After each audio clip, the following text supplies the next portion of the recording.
Words are just pointers. They can never really tell you what something really is like. The impression that you get from looking at a mango tree laden with fruit, the experience of that can never really be translated into words.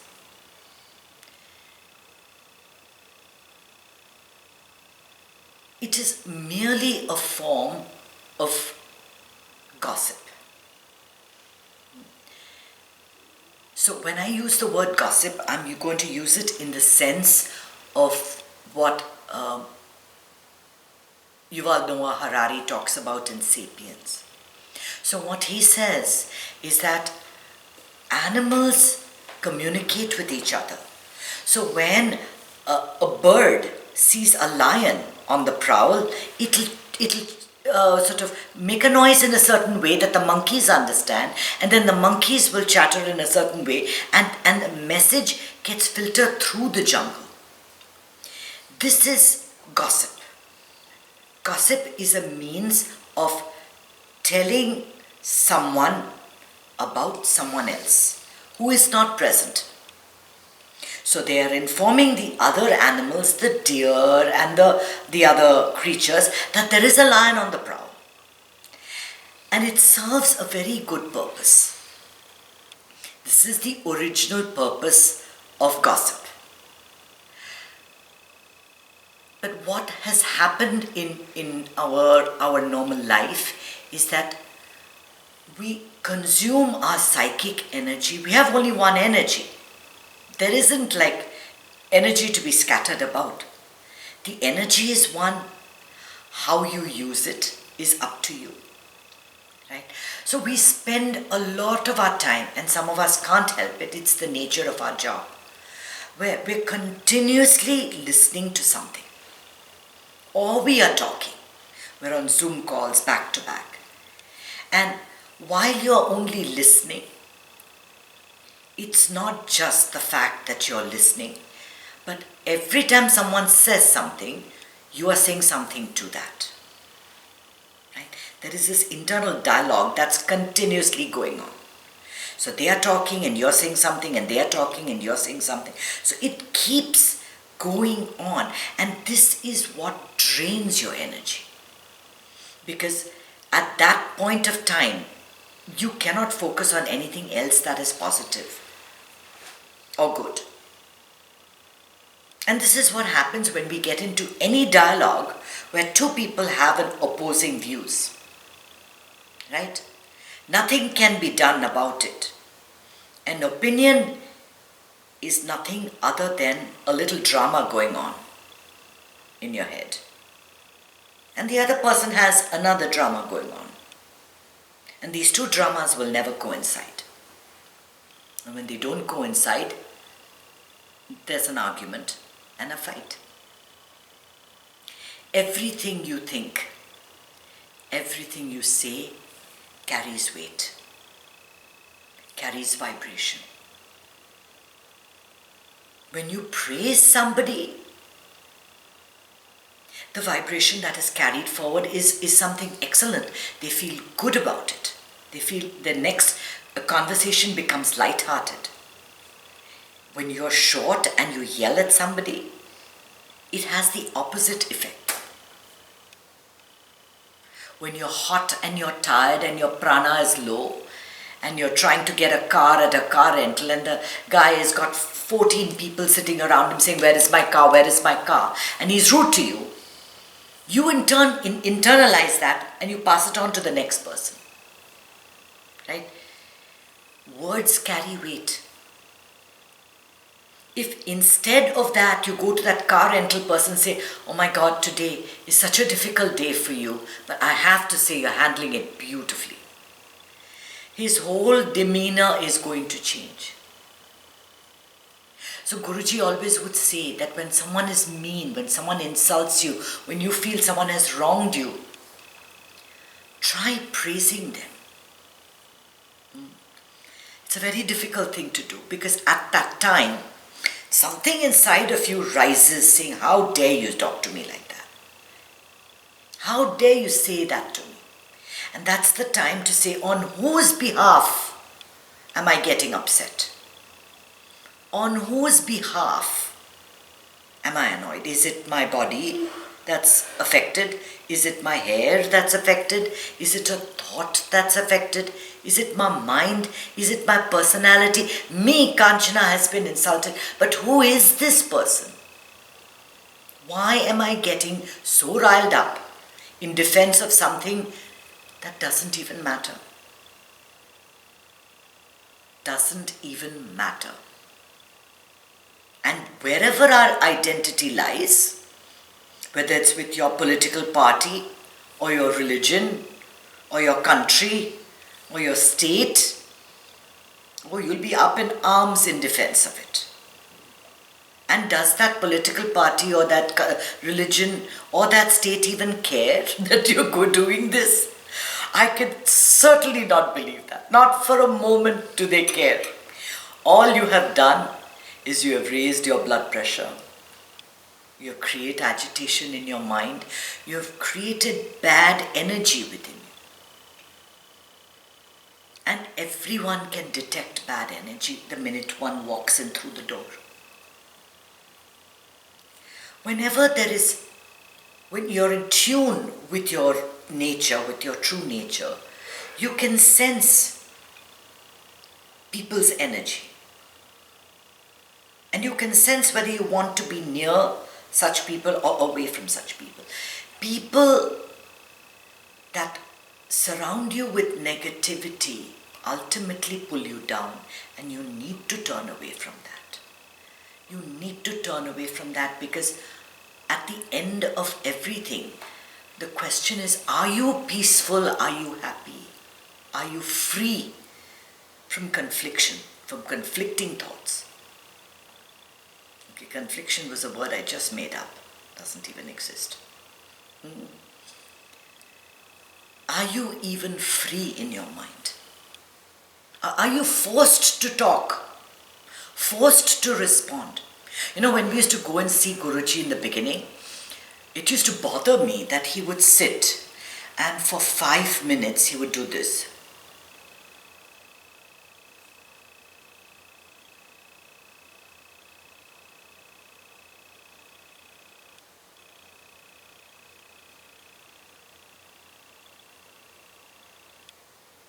I'm like, okay, when are you going to say something? But it is in that silence that you commune with people. It is silence in which sound appears. If there was continuous sound, could you even make out the words? And even as I talk, the sounds are going in, and it is the mind that is just interpreting for you. Otherwise, what would music be? Music is just intermittent sound. It is there and it is not there. And it is the gaps between the sounds that makes music what it is. And it is those gaps and the sounds that come up within that create harmony. The silences are much more important because it is in silence that everything emerges. It is out of silence that words emerge, that thoughts emerge. Continuous noise only makes for noise. It is only in the gaps that you see the real truth. You know, Krishna is represented in many parts of India, surrounded by gopis, dancing gopis. Like 36,000 gopis. And then you see, they dance, and in between them, suddenly you get a flash of Krishna, and another flash of Krishna, and another flash of Krishna. The significance is that The true existence comes in the silence between thoughts. If you have continuous end-to-end thoughts, where is the time to rest?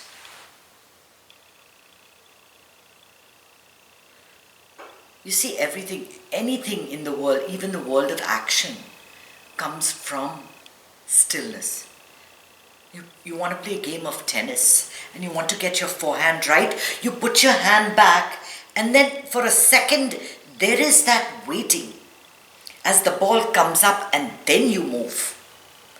But it comes from that silence.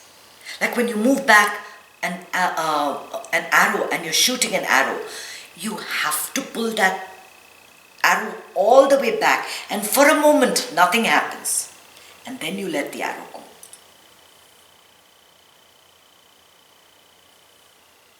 You have to give yourself gaps between thoughts.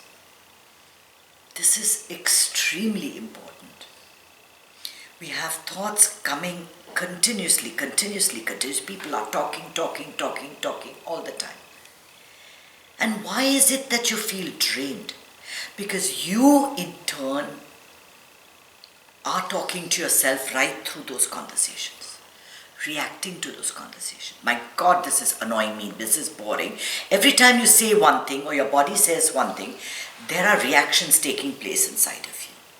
And you might say, I had a really peaceful day, but right through those conversations was this drama going on. All the time. Even when you sleep, you cannot control the dreams that take place. And you cannot control your bodily reactions during that time. The only time that you can be absolutely quiet is when you meditate. When you meditate, you release the focus. You then you come up close and personal with thoughts that are happening all the time. My God, I'm thinking about it. Nothing comes up in meditation that doesn't come up in the course of your day. It's the same thoughts. Our thoughts are always on a loop. Someone tells you that you're fat once and you tell yourself you're fat 5,000 times. In your head and verbally. In your head itself, it carries vibration. The vibration that comes from actually saying it is even more. So we have all kinds of violence. There is violence in thought, and there is violence in action, and there is violence in speech. What you say matters. To be continuously surrounded by sound matters.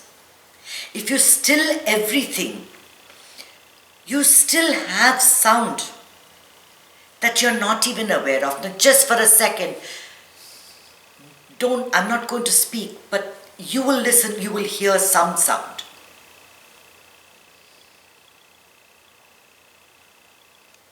Can you hear the fan? Or the humming of the AC? Or the crackling of static? Or the sound of water? There is sound going on all the time. We are just not aware of it. So all we do during meditation is we shift the focus from the spoken word into the sounds of the universe, which are taking place all the time. There's always this humming. And actually for a while, when I first started meditating, I would hear the Om in everything. In the humming of the refrigerator, in the humming of the dishwasher, in the whirring of the fan. And even when you just sit, there is a constant hum that you listen to. It's there all the time. When you focus your attention from the noises and the words and the sounds and the sound bites and all the drama, the stories that are being created in your head, and you just stop everything for 10 or 15 minutes, you then become aware of what is happening actually in your head. Actually, what are the thoughts happening? Oh my God, I'm again thinking about this. Oh my God, I'm again thinking about this. Oh my God, I'm again thinking about this. And every time you bring yourself away from that and you start your meditation, something in you releases. Some impression releases.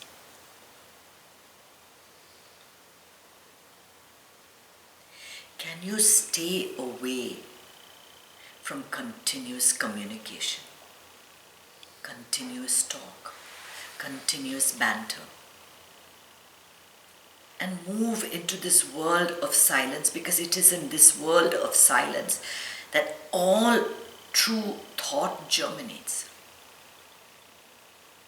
You need that period of decompression, because we cannot escape our workday. You're stuck. This is the way the world works. You cannot escape your family talking to you, someone calling up, all of this. And do all of that. But just take a little time to decompress. It has a tremendous impact. And be mindful that what I say affects everybody around me. It has vibration. If I say good things, it makes everyone around feel good. If people are talking badly, people are rude, it has an effect on you. What do you want to be surrounded by? What do you want the quality of your day to be? If you continuously complain and criticize all the time, it means you're saying, I don't like what's happening. I don't like what's happening right now. And if you don't like what's happening, you want to be somewhere else. There is only here. There is only now. Where do you plan to be? Where do you think you want to be? Why are you complaining? The complaint is nothing other than another story in your head. All of it. Whatever's happening at work, whatever's happening on TV, whatever's happening in the news, whatever you're reading in a book, whatever your husband is telling you, whatever your children are telling you, they're all stories. They don't matter. Nothing matters. All that matters is, am I in touch with myself? Am I peaceful? Am I happy? Because that decides whether today has been a successful day. So be mindful. Your psychic energy is one. You have only one psychic energy. Are you consuming it in talk and gossip and expending it unnecessarily, or are you conserving it and using it to actually change the quality of your life, change the way your body behaves? Because everything you say affects your body. When you're talking, when it's pleasant, when vibrations are good, all your cells are working at optimum capacity, doing exactly what they were designed to do. You start talking smack, you start saying things, you start indulging in things that make you agitated, upset and miserable, and your cells are immediately receiving the vibrations. Because your body is, everything is water. It all travels through the body. Water is is a conductor of such vibrations. All the blood in your body and all the stomach juices, everything is transferring this energy. And it sort of collects in your chakras as stress and then manifests as disease. This happens to all of us, but we never get to the root cause. And the root cause is the quality of your mind. What are you thinking of? What are you speaking about? What are you listening to? Try listening to a little bit of classical soft music before going to sleep. even if it's for 10 minutes, and see how the quality of your sleep will change. Instead of listening to, say, CNN or Yahoo News or, some WhatsApp message, some dance, which you didn't like, or some message that you thought was like offensive. Change what you do. Be mindful of what you're listening to, what you're speaking, because you are the source of the universe. Make that good.